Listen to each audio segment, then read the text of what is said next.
Baik Bapak Ibu, kita mulai. Assalamualaikum warahmatullahi wabarakatuh.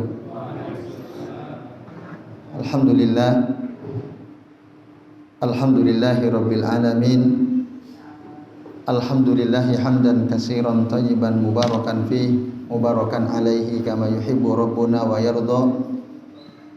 Asyhadu an la ilaha illallah wahdahu la syarikalah wa asyhadu anna Muhammadan abduhu wa rasuluh. Allahumma shalli wa sallim wa barik ala Muhammad wa ala ali Muhammad kama shallaita wa barakta ala Ibrahim wa ala ali Ibrahim fil alamin innaka Hamidum Majid. Amma ba'du.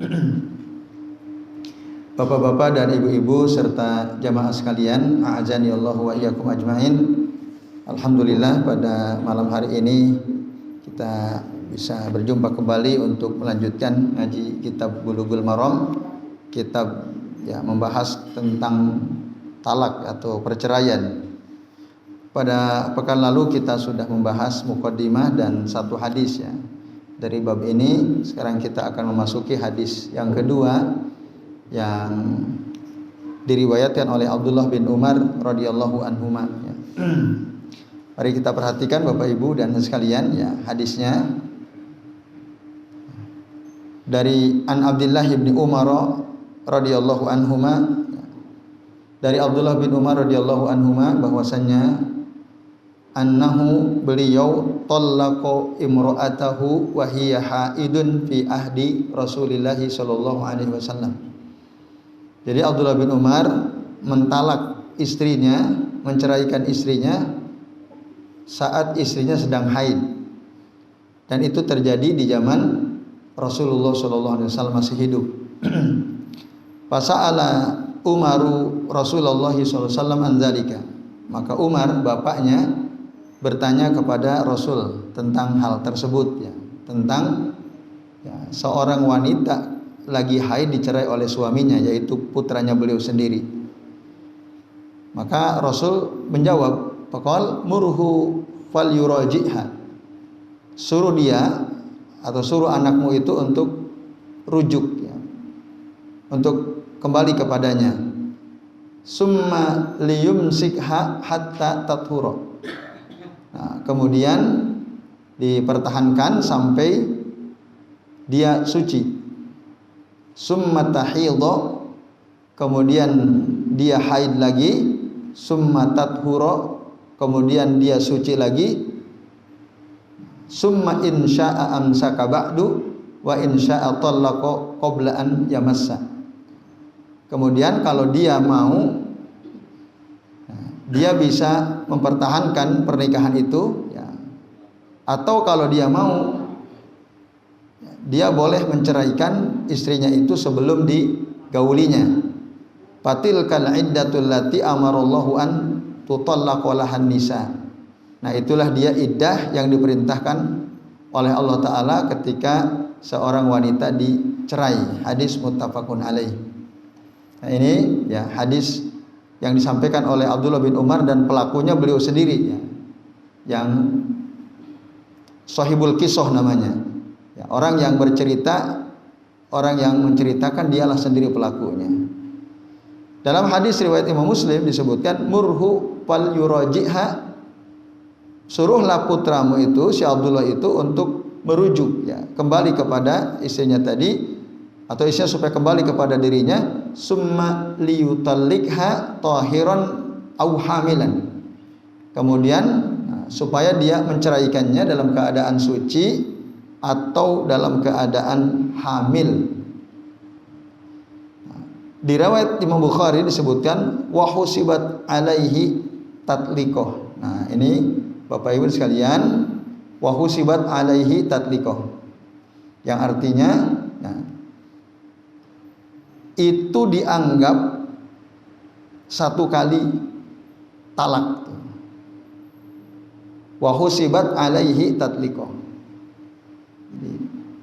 Menceraikannya Abdullah bin Umar, dia menceraikan istrinya dalam keadaan haid, itu sudah dianggap satu jatuh, talak satu. Berarti tinggal berapa kali? Dua. Nah, ini nanti menjadi masalah yang dipersiskan oleh para ulama.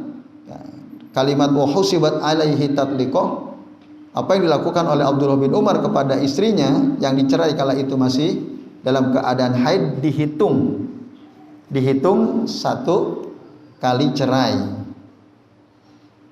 Kemudian dalam riwayat Imam Muslim disebutkan qala Ibnu Umar, ya, Ibnu Umar berkata, amma anta, ya, dan adapun kamu, talaqtaha wahidatan au isnatain, nah, kamu menceraikan dia 1 kali atau 2 kali, fa inna Rasulullah sallallahu alaihi wasallam amaroni an uraji'aha, Rasul menyuruh aku untuk rujuk ya dengan dia, summa umsikaha, kemudian aku mempertahankan dia hatta tahidhu haidatan, sampai dia haid ya 1 kali, ukhra 1 kali lagi, summa umhilaha hatta tathura, kemudian aku biarkan dia sampai dia suci. Maksudnya umhilah itu tidak digauli sampai suci. Summa utalliquha qabla an amassaha, kemudian aku ceraikan dia sebelum aku gauli tadi ya. Wa amma anta, dan adapun kamu, talaqtaha salasan, kalau kamu mentalak dia, mencerai dia 3 kali, faqad asaita rabbaka fima amaraka bihi min talaqi mur'atika, maka sungguh kamu telah bermaksiat kepada Tuhanmu dalam hal yang Allah perintahkan kepadamu ya, dalam menceraikan istrimu itu. Nah, kemudian dalam riwayat yang lain dikatakan Abdullah bin Umar, beliau mengatakan faraddaha alayya, lalu Rasul mengembalikan dia istriku kepadaku, walam yaroha syai'an, dan Rasul tidak menganggap terjadi apa-apa ya. Yang tadi ditalak waktu haid itu tidak dianggap apa-apa oleh Nabi SAW. Wa qala idza tahurat, Rasul mengatakan apabila dia suci, fal yutallikha fa afal yutallik au diumsi. Nah, kamu bisa menceraikannya atau kamu bisa mempertahankannya. Nah, ini Bapak-bapak dan Ibu-ibu ya. Ini cukup panjang hadisnya dari beberapa versi. Sebenarnya kasusnya sama ya. Kasus Abdullah bin Umar menceraikan istrinya dalam keadaan haid. Nah, lalu apa kesimpulannya Bapak Ibu dan sekalian?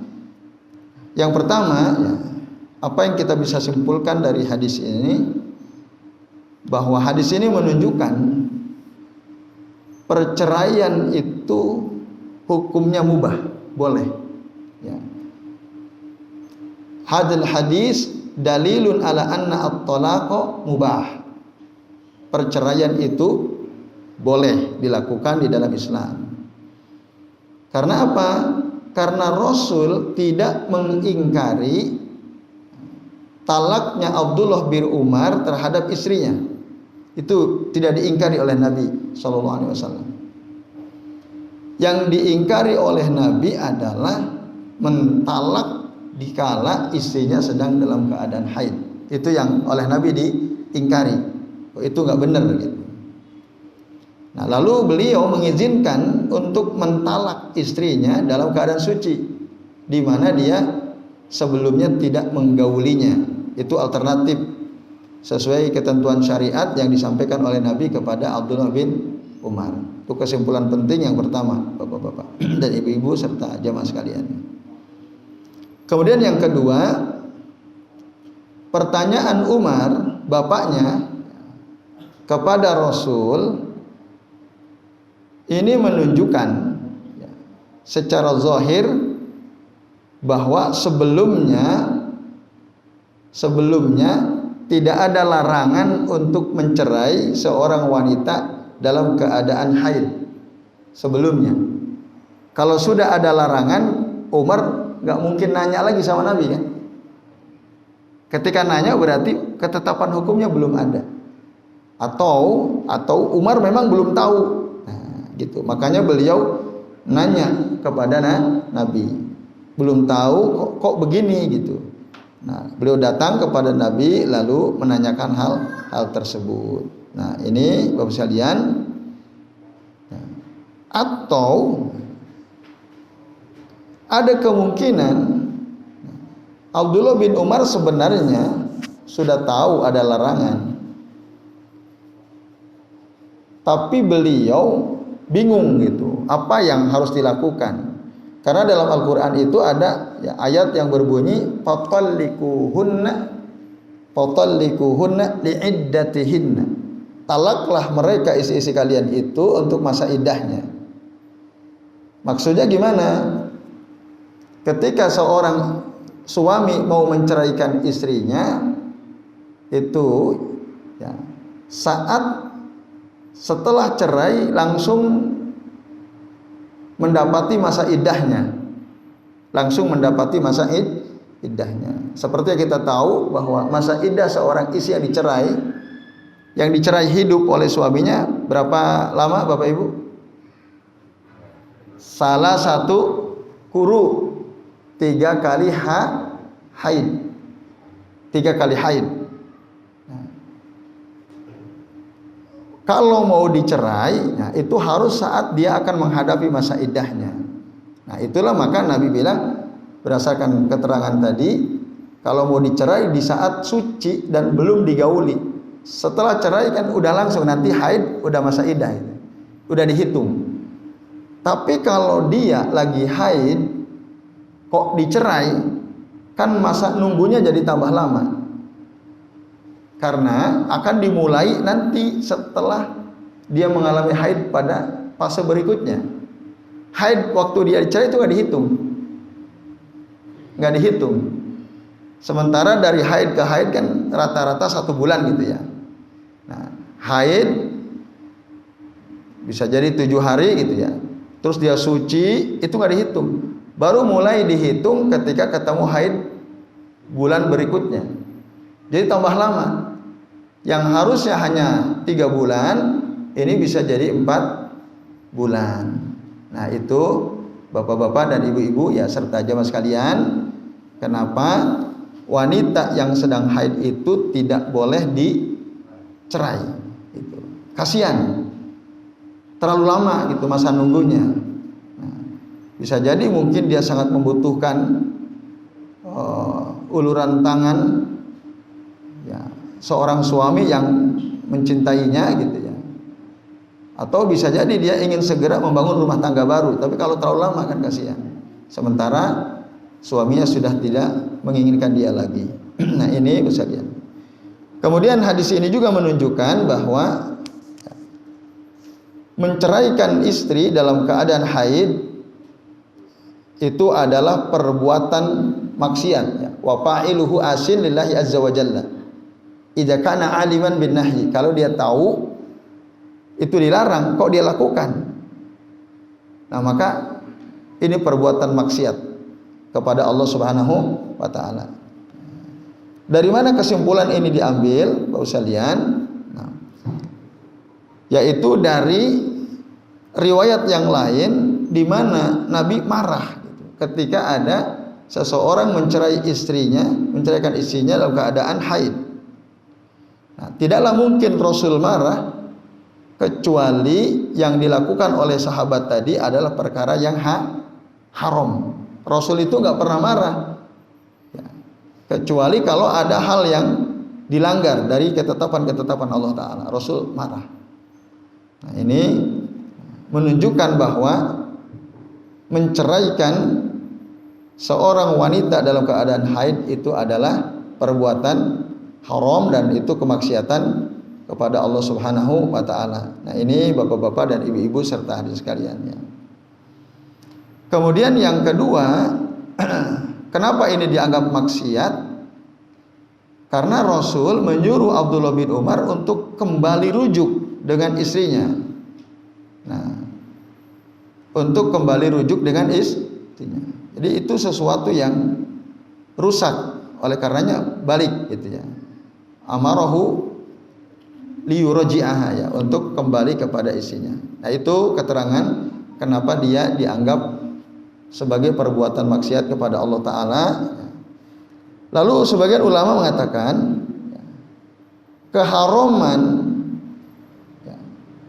menceraikan seorang wanita atau istri dalam masa haid ini hadat tahrim khosun bil madkhuli biha, katanya. Khusus bagi istri yang sebelum haid udah digauli lalu haid gitu. Nah, itu yang nggak boleh.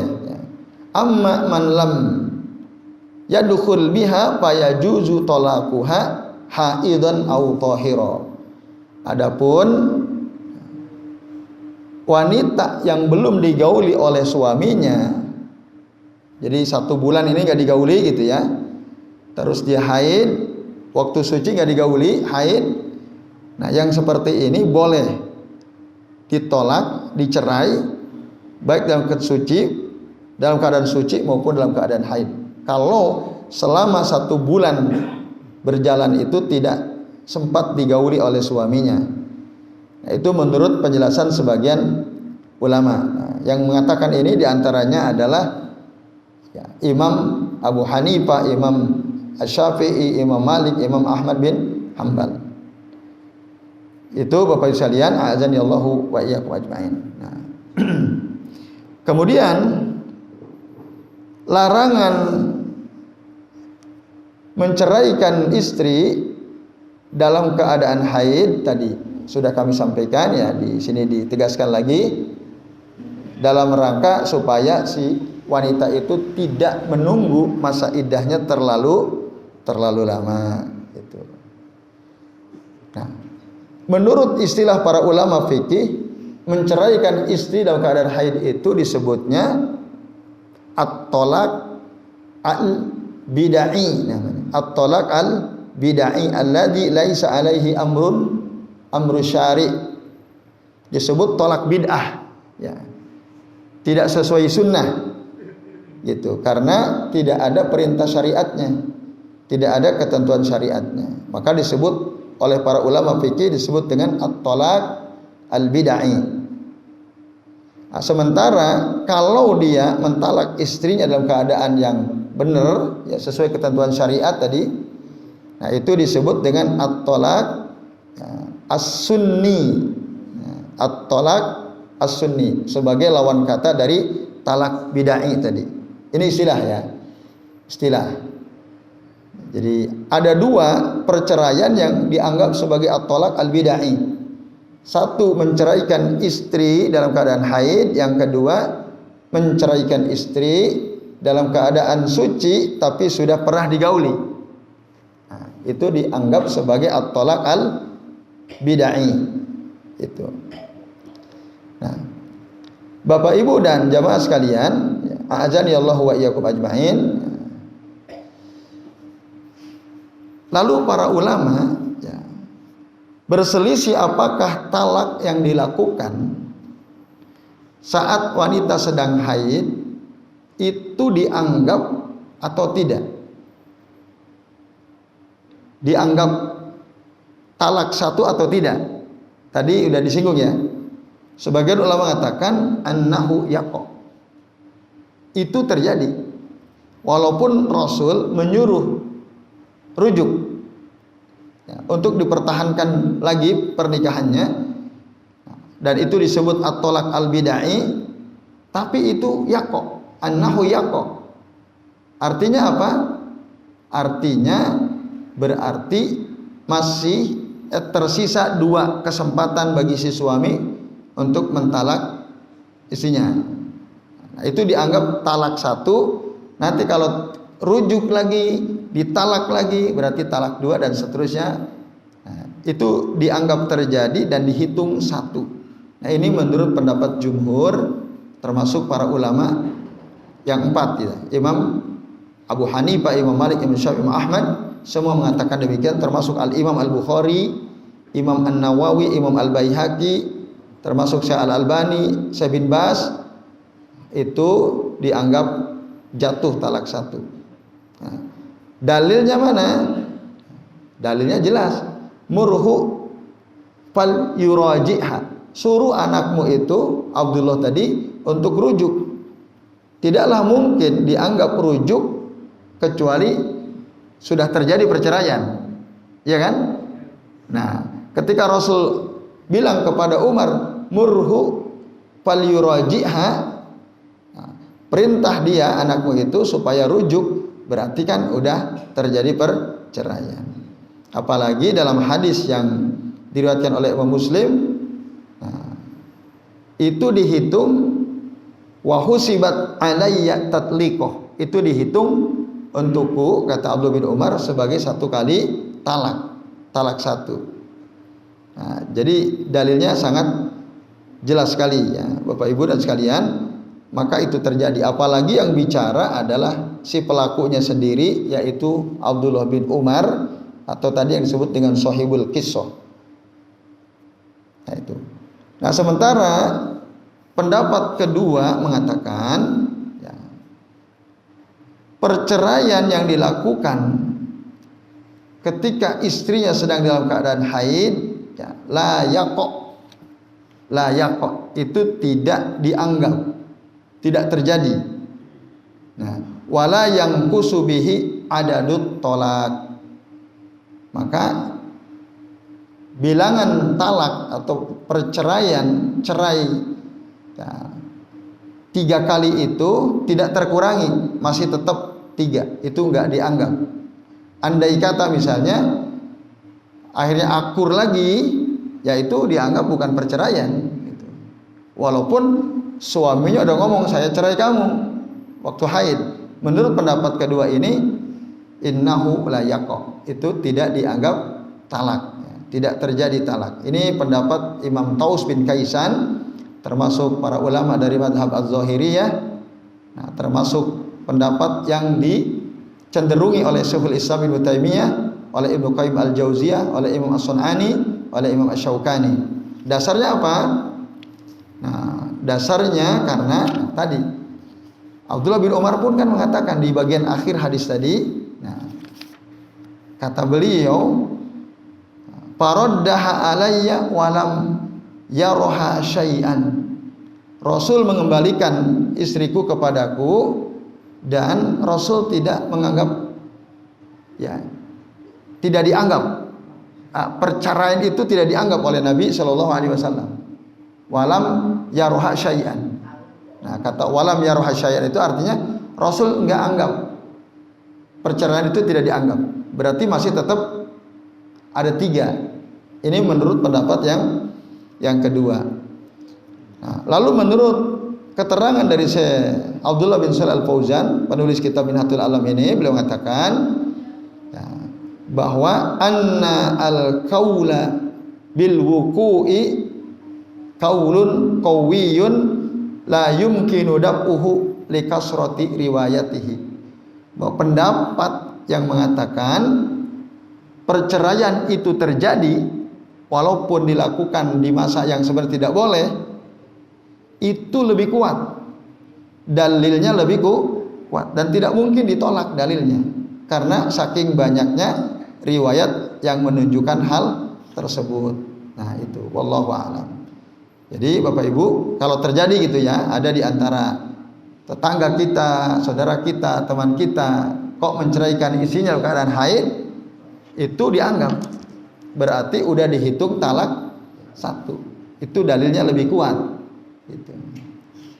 Nah, ini Bapak Ibu dan hadirin sekalian, a'azani Allah wa iyyakum ajmain.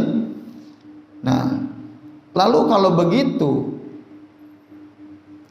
bagaimana penjelasan kalimat yang disampaikan oleh Abdullah bin Umar bahwa Nabi tidak menganggap itu sesuatu yang serius gitu ya. Walam yaroha syai'an, itu kan ada kalimat terakhir tadi ya. Nabi tidak menganggap itu. Gimana penjelasannya? Padahal itu adalah dalil yang dijadikan dasar oleh para ulama yang berpandangan tidak terjadi. Terjadi orang yang mencerai istrinya dalam keadaan haid itu nggak terjadi, nggak dihitung, kan itu. Dasarnya apa? Tadi kalimat yang mengatakan bahwa Nabi lam yaroha syai'an. Nabi tidak menganggap perceraian itu tidak dianggap oleh Nabi. Nah, penjelasannya Bapak Ibu gimana gitu? Kalau toh memang seperti yang dikatakan oleh Syekh Abdullah bin Shalih Al Fauzan tadi, bahwa yang kuat, pandangan yang kuat, perceraian itu terjadi. Lalu bagaimana tadi menafsirkan kata-kata Nabi atau kata-kata Abdullah bin Umar, Nabi tidak menganggap perceraian itu terjadi. Ya, lam yaroha syai'an. Nah, dijelaskan oleh para ulama yang mengatakan terjadi. Kata walam yaroha syai'an itu maksudnya ya, walam yaroha ala istiqomatin gitu. Jadi Nabi tidak memandang perceraian itu perceraian yang benar. Cerainya terjadi tapi itu nggak benar gitu. Tidak dianggap perceraian yang benar itu yang sesuai dengan ketentuan syariat. Ya, atau dalam istilah lain ini yang dianggap sebagai tolak bid'ah itu. Terjadi, cuman itu nggak benar itu. Itu yang dimaksud lam yaroha syai'an itu. Nabi tidak menganggap itu, maksudnya Nabi tidak menganggap perceraian itu ya adalah perceraian yang dibenarkan oleh syariat. Itu yang dimaksud. Jadi bukan Nabi tidak menganggap perceraian itu, bukan. Bisa dipahami ya? Maksudnya itu maksudnya. Nah, itu keterangan dari para ulama yang mengatakan terjadi. Sementara kata-kata Nabi Abdullah bin Umar mengatakan lam yaroha syai'an, itu maksudnya tadi. Itu perceraian yang tidak benar. Artinya tidak sesuai dengan ketentuan syariat. Nah, ini Bapak Ibu dan hadirin sekalian ya. Di antara keterangan penting terkait dengan masalah ya seorang istri yang dicerai ketika masih dalam keadaan haid. Lalu masalah kedua, hukum rujuk bagi wanita yang dicerai dalam keadaan haid atau bagi suami yang mencerai istrinya dalam keadaan haid, rujuk itu wajib apa hanya sekedar anjuran? Artinya kalau nggak rujuk bagaimana? Ya. Kalau wajib berarti dosa kan konsekuensinya, dosa suaminya, berarti mau tidak mau dia harus rujuk. Atau hanya sekedar anjuran saja. Ketika dilanggar, katakan suaminya enggak, saya mau nggak balik, saya nggak mau balik sama dia. Kalau anjuran kan berarti enggak dosa, enggak masalah. Itu konsekuensinya. Nah, dalam hal ini Bapak Ibu para ulama sebagian mengatakan anna al-muraja'ata wajibatun. Rujuk itu hukumnya wajib jika si suami mentalak istrinya dalam keadaan haid. Itu wajib rujuk dia. Karena tadi Nabi murhu fal yuraji'ha. Perintah ya. Al aslu fil amri lil wujub. Itu kaidahnya. Hukum asal perintah itu adalah wajib. Jadi wajib. Dan ya, apabila dilanggar berarti haram. Berarti si suaminya berdosa kalau dia enggak mau merujuk dengan istrinya karena dia mentalaknya dalam keadaan haid. Nah, ini bersalian dan Bapak Ibu dan jamaah sekalian ya. Tapi pendapat kedua mengatakan, nah, yang mengatakan ini wajib siapa? Mazhab Malikiyah. Ya.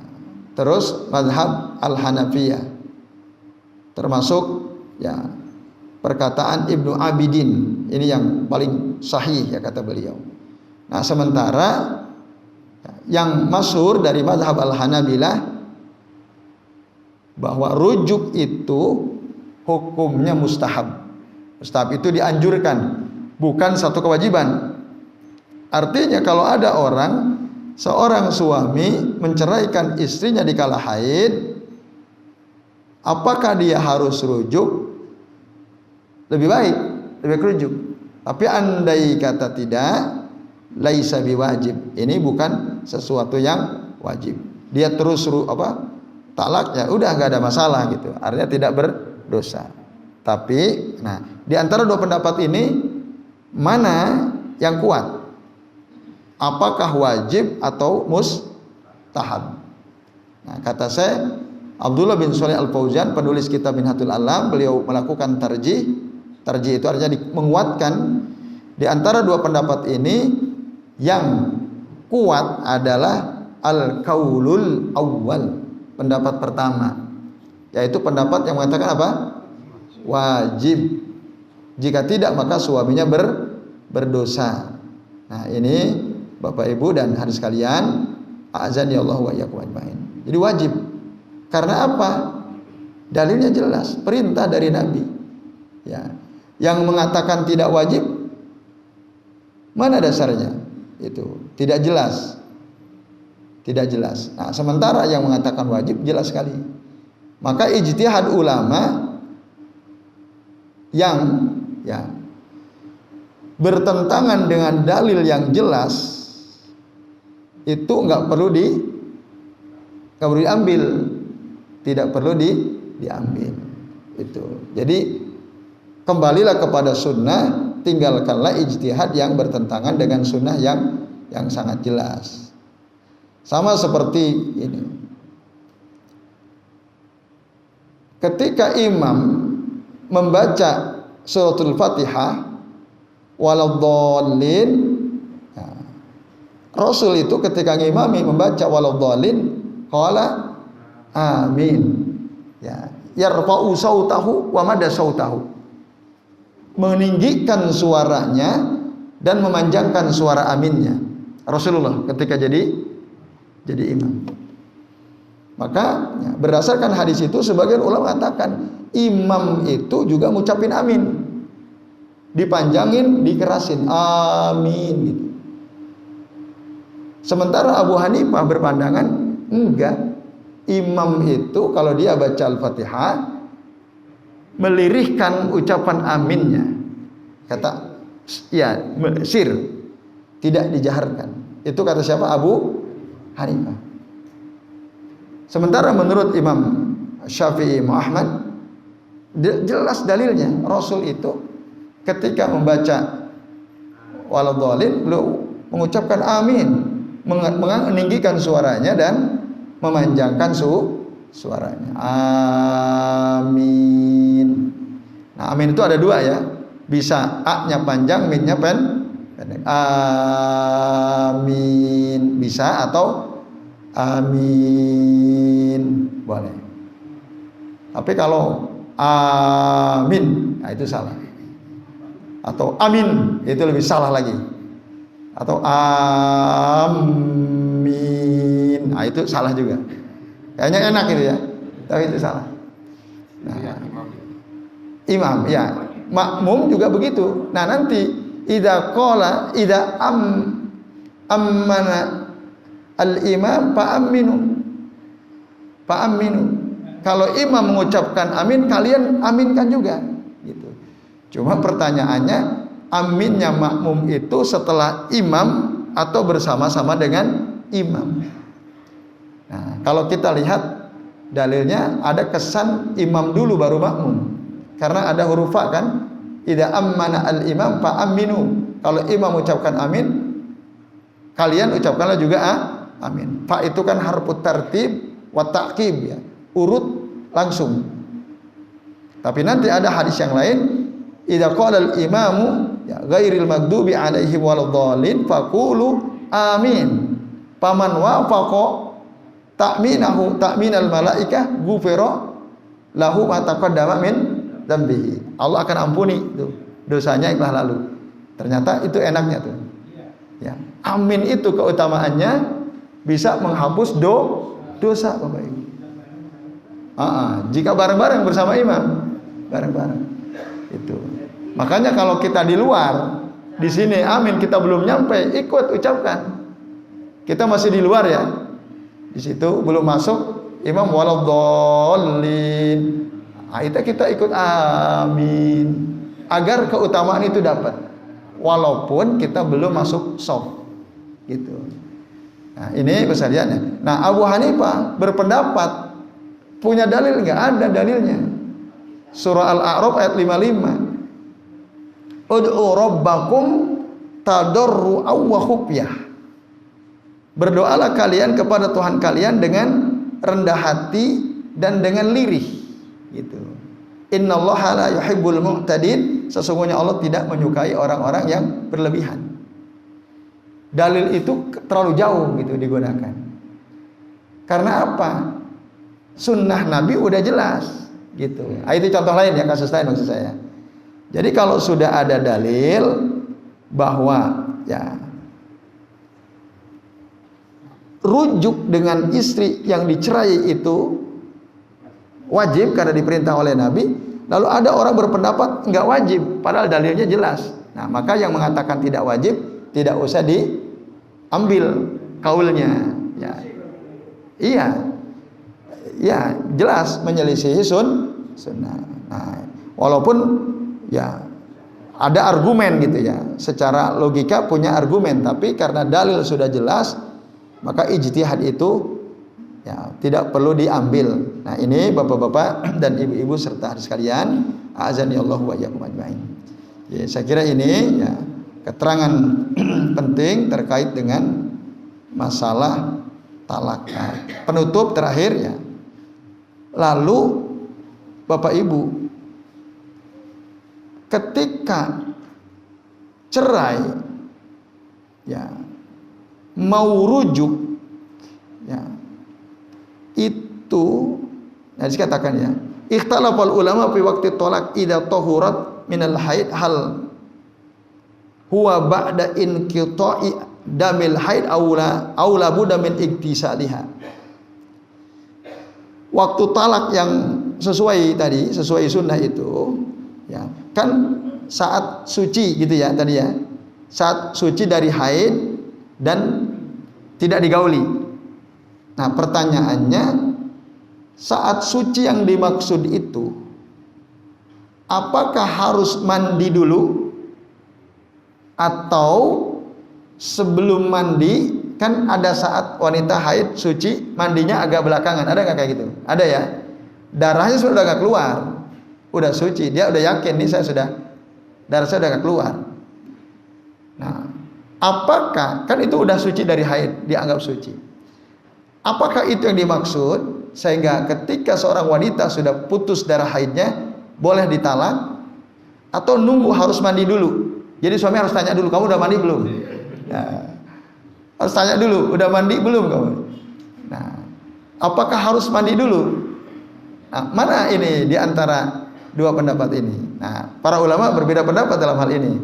Ada yang mengatakan selama darah haidnya udah berhenti, walaupun dia belum mandi, itu udah halal, boleh dicerai. Gitu. Karena udah dalam keadaan suci kan, fi tuhrin. Tapi menurut pendapat kedua, ya harus mandi dulu, karena kesucian seorang wanita haid itu ya nah saat dia sudah mandi. Nah, ini Bapak Ibu sekalian ya, itu ada dua pandangan terkait kesucian wanita haid itu sebenarnya kapan gitu. Jadi saya kira ini ya penjelasan dari hadis Abdullah bin Umar tentang menceraikan seorang istri dalam keadaan haid. Saya kira ini, dan masih ada sedikit waktu, barangkali ada di antara Bapak, ya silakan.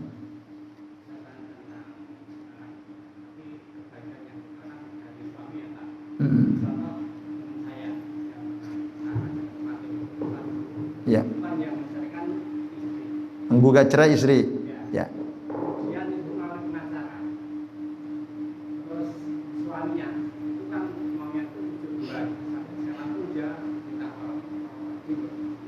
Suaminya nggak mau cerai. Iya.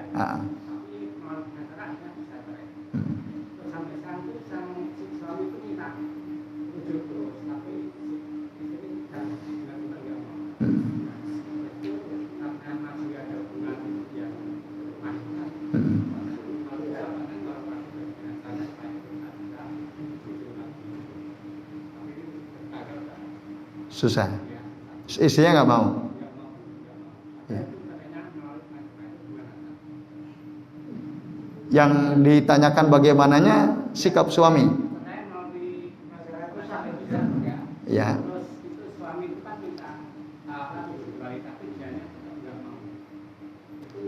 Suaminya nggak mau cerai. Oh, suaminya mau rujuk, isinya nggak mau cerai. Yeah. Oke, baik. Yang membantu pengacara, yang memutuskan pengadilan kan? Ya, sah. Jadi khulu kan itu namanya. Khulu yang kita ada bahas babnya. Khulu itu adalah ketika yang meminta cerai, yang menggugat cerai adalah si istri. Tentu ada alasan kan? Nah, tinggal alasannya syar'i atau tidak kan itu. Oh ya, itu boleh saja misalnya seorang istri melihat suaminya ini nggak benar gitu kan, ya macam-macam lah alasannya, mungkin dianggap selingkuh gitu ya, lalu istrinya nggak terima, dia minta cerai, boleh nggak istri minta cerai karena dikhianati? Boleh saja, boleh. Nah, lalu dibantu pengacara, diajukan ke pengadilan, menyetujui, mengabulkan permintaan tersebut, diketok palu, cerai. Nah, itu sah. Tapi tadi kan ada syaratnya. Apa syaratnya? Harus mengembalikan mahar.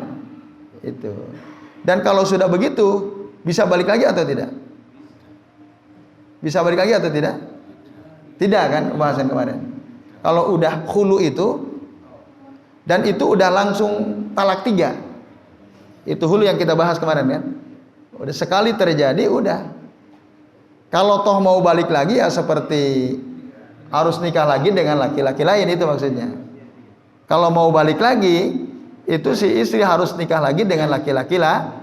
Dan itu sulit kan. Sulit sekali. Nah itu. Harus balikin. Harus dikembalikan. Kan itu kemarin yang kita bahas.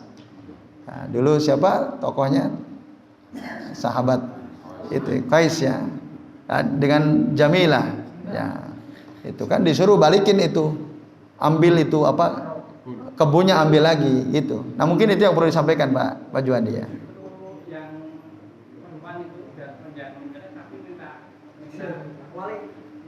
Justru minta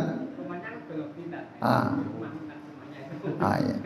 Ya kalau itu bisa dimusyawarahkan. Kalau masing-masing punya saham kan, maksud punya uang. Tapi tadi yang ketentuan syariat mengharuskan si wanita yang khulu harus mengembalikan maharnya. Nah itu yang perlu disampaikan. Nah terus sampaikan saja kepada si bapak itu yang lu ke rumah saya. Udah cari aja lagi yang lain gitu. Iya, nggak usah mempertahankan wanita yang memang ingin cerai darinya itu. Jadi itu Pak Juandi. Apa? Oh, masya Allah ya. Syafahullahu syifaan ajilan. Jadi semoga Allah sembuhkan Pak Juandi. Baik Bapak Ibu, karena sudah azan Isya kita akhiri ya. Mari kita akhiri baca doa kafaratul majlis. Subhanakallahumma wa bihamdika asyhadu an la ilaha illa anta astaghfiruka wa atubu ilaik. Wassallallahu ala Muhammadin wa ala alihi wa sahbihi wa baraka wa sallama alaihim ajmain. Billahi taufiq wal hidayah. Wassalamualaikum warahmatullahi wabarakatuh.